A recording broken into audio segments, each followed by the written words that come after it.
আসসালামু আলাইকুম। সিরাত ভয়েসে আপনাদেরকে স্বাগতম। আচ্ছা, কখনো কি ভেবে দেখেছেন আমাদের মৃত্যু যদি এমন এক মুহূর্তে আসে যখন আমরা এমন কোনো কাজ করছি যা কোনোদিন কাউকে মুখ ফুটে বলতে পারবো না। আমরা মানুষের সামনে নিজেদের খুব মার্জিত আর ভদ্র হিসেবে তুলে ধরি, কিন্তু একাকী ঘরে আমরা যখন একা থাকি তখন আমরা আসলে কেমন? আজ আমি আপনাদেরকে শোনাবো শায়েখ আবদুল্লাহর কাছে আসা এক তরুণীর করুণ এক স্বীকারোক্তি, যা আমাদের প্রত্যেকের জন্য এক বিশাল সতর্কতা। চলুন শুনে নেওয়া যাক সেই মর্মান্তিক ঘটনাটি। মহল্লার এক লোক মারা গেল, সবাই দেখতে যাচ্ছে। এলাকার মুরব্বী ব্যক্তি হিসেবে শায়েখ আবদুল্লাহও দেখতে গেলেন। মৃত লোকটি পরিচিতই ছিল। অনেক মানুষ এসেছে।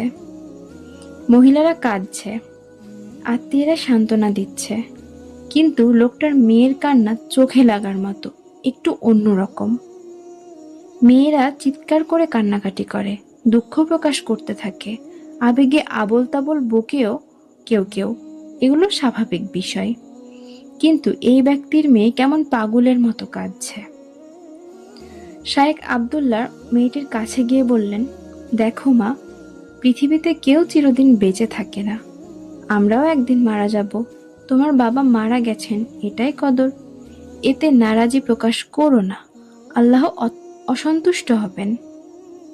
মেয়েটা কাঁদতে কাঁদতে বলল, শায়েখ, আমার বাবা মারা গেছেন, এটা আমি মেনে নিয়েছি। আল্লাহর কদরে আমার কোনো অসন্তুষ্টি নেই, কিন্তু আমি কাঁদছি। একটু থেমে মেয়েটি বলল, আমার বাবা যেভাবে মারা গেলেন সেটা মনে করে আমি কাঁদছি। শায়েখ অবাক হলেন, আচ্ছা বলে চলে গেলেন সেখান থেকে। লোকটি কিভাবে মারা গেলেন জিজ্ঞাসা করলেন না, কেননা আশেপাশে অনেক মহিলা। মেয়েটি যদি বিব্রত বোধ করে, সে যদি না চায় অন্য মানুষেরা জানুক। পরে মেয়েটি শায়েখকে জানালো, আমার বাবা প্রতিদিন অফিস থেকে এসে নিজের ঘরে ঢুকতেন, এরপর দরজা লক করে প্রায় 2 ঘন্টার মতো ঘুমাতেন। 2 ঘন্টা পর বের হয়ে খাবার খেতেন, আমাদের সাথে গল্প করতেন বা বাসার অন্য কোনো কাজ করতেন। এটাই ছিল তার নিয়ম। প্রতিদিনের মতো আজও বাবা অফিস থেকে এসে নিজের রুমে চলে যান। 2 ঘন্টা পার হলো, 3 ঘন্টা হলো, খাওয়ার জন্য বাবাকে ডাকা হলো, কোনো সাড়া নেই। এভাবে 4 ঘন্টা 5 ঘন্টা হয়ে যাচ্ছে। আমরা দরজায় নক করছি, তারপরও কোনো উত্তর নেই। 6 ঘন্টা হয়ে যাওয়ার পরও যখন সাড়া পাওয়া যাচ্ছিল না, তখন আমরা দরজা ভাঙতে বাধ্য হই। ভেতরে ঢুকে দেখি বাবা বিছানায় শুয়ে অচেতন, আর তার ল্যাপটপে ভিডিও চলছে। কিন্তু ভিডিওগুলো গলা জড়িয়ে এলো মেয়েটির। ল্যাপটপে খুবই নোংরা অশ্লীল ভিডিও চলছিল। আমরা কখনো ভাবতে পারিনি বাবা এসব ভিডিও দেখেন, তাও এই বয়সে। শায়েখ নিচে মেঝের দিকে তাকিয়েছিলেন। দেখলেন মেয়েটির ফোঁটা ফোঁটা অশ্রু পড়ছে মেঝেতে। বাবা প্রতিদিন এসে 2-2.5 ঘন্টা ওই রুমে কাটাতেন। আমরা ভাবতাম অফিস থেকে ফিরেছেন, ক্লান্ত, ঘুমাচ্ছেন। কোনো ডাকাডাকি করতাম না, কোনো ডিস্টার্ব করতাম না এই 2 ঘন্টা। কিন্তু তিনি যে সবার আড়ালে নোংরা ভিডিও দেখেন আর এই অবস্থাতেই ওনার মৃত্যু হলো, এটা ভাবতেই ঘেন্না লাগে, গা গুলিয়ে আসে। এরপর আর কথা বলতে পারল না মেয়েটি, ফুপিয়ে কাঁদতে শুরু করলো। আসলে কেউ যখন প্রথমবার গোপন গুনাহ করে তখন তার খারাপ লাগে, সে তওবা করে, আল্লাহ তাকে মাফ করে দেন। কিন্তু কিছু মানুষ অন্যদের লুকিয়ে গুনাহ করতে করতে অভ্যস্ত হয়ে যায়।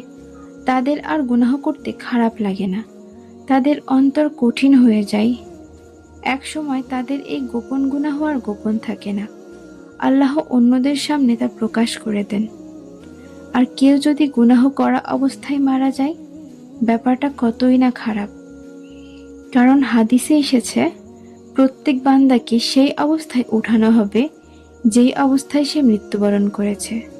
সহিহ মুসলিম, হাদিস নম্বর 2878।